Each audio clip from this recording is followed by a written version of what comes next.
भगवान श्री कृष्ण कहते हैं, मैं सभी प्राणियों के हृदय में विद्यमान हूँ। जब भी इस संसार को मेरी आवश्यकता होती है, मैं आता हूँ, हर हाल में आता हूँ। जब पाप और अत्याचार का अंधकार होता है तब भी, और जब प्रेम और भक्ति का उजाला होता है तब भी।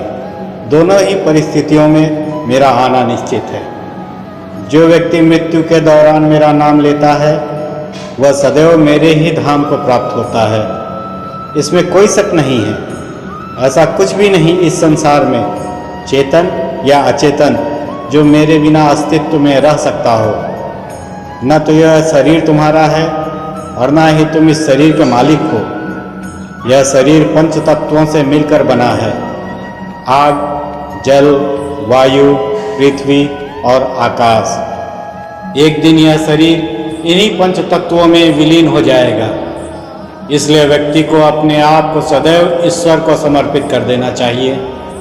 तभी वह दुखों, चिंता और परेशानियों से मुक्त रह सकता है। प्रत्येक बुद्धिमान व्यक्ति को क्रोध और लोभ त्याग देना चाहिए, क्योंकि इससे आत्मा का पतन होता है। तुम बिना किसी कारण के चिंता करते हो और बेवजह ही घबराते हो। तुम तो आत्मा हो, जिसे न तो कोई मार सकता है और ना ही जला सकता है। यही जीवन की सच्चाई है, जिसे प्रत्येक व्यक्ति को जानना चाहिए। मनुष्य जन्म लेता है तो उसके पास सांसें होती हैं, पर कोई नाम नहीं होता। और जब मृत्यु होती है तो उसके पास नाम तो होता है, पर सांसें नहीं होती। इसी सांस और नाम के बीच की यात्रा को जीवन कहते हैं। जीवन ना कल में है, ना आज में है। जीवन इस पल में है। इस पल का अनुभव ही जीवन है। तुम उसके लिए शोक करते हो जो शोक करने के योग्य नहीं है, और फिर ज्ञान की बातें करते हो। बुद्धिमान व्यक्ति ना जीवित और ना ही मृत व्यक्ति के लिए शोक करते हैं। सुख दुख का आना जाना सर्दी गर्मी के आने जाने के जैसा ही है। इसलिए इन्हें सहन करना सीखना ही उचित होगा। तुम अपनी पीड़ा के लिए संसार को दोष मत दो। अपने मन को समझाओ।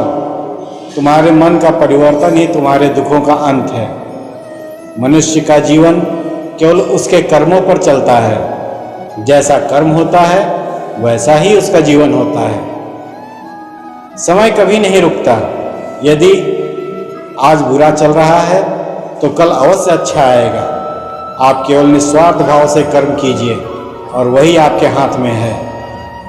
पूर्ण लगन के साथ अपना कार्य करो, लेकिन उसके फल की इच्छा मत करो, क्योंकि जब आप फल की इच्छा करते हैं तब कभी न कभी आप अपने कार्य में पूर्ण रूप से समर्पित नहीं हो पाते।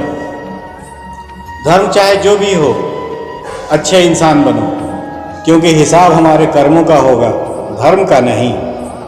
तुम्हारा मोहग्रस्त होकर अपने कर्तव्य मार्ग से हट जाना मूर्खता है, क्योंकि इससे न तो तुम्हें स्वर्ग की प्राप्ति होगी और न ही तुम्हारी कीर्ति बढ़ेगी।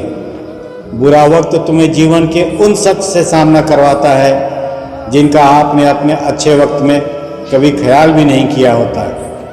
इंसान इसलिए दुखी नहीं है कि वह ईश्वर को नहीं मानता, बल्कि इंसान इसलिए दुखी है क्योंकि वह ईश्वर की नहीं मानता। हमारी आस्था की परीक्षा तब होती है जब हम जो चाहें वो ना मिले और फिर भी हमारे दिल से प्रभु के लिए शुक्रिया ही निकले। जीवन को भगवान से जोड़ दो और सब भगवान पे छोड़ दो। शांत रहना सही है, पर जब गलत हो तब नहीं। हम दुनिया से कभी शांति नहीं पा सकते जब तक हम खुद अंदर से शांत ना हो।